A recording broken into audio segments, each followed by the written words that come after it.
Okay, just finished my improvement. These were just kind of laying in the corner like this, and it drove me crazy, just like that. So I took the screw gun holders and I mounted them up there, and I actually bent in these little tabs right here so that now they're not going side to side.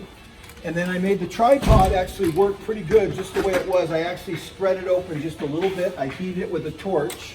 So you see these go in there very nicely. I put FastWrap screwed to the wall for the cable mounts. Then I took this one and I clamped this in. I heated these up, clamped that in, and then made a PVC pipe with a hole with a plug-in right there. Inserted that as a bushing, just like that. And then used a little tape here as a bushing so it would be ortho. Then you put that in there like this, and you put it down. The light comes on, you know you're charging. I mounted all these with Velcro dots on the back side, and everything's nice and neat. You come up, you grab everything, and we're done.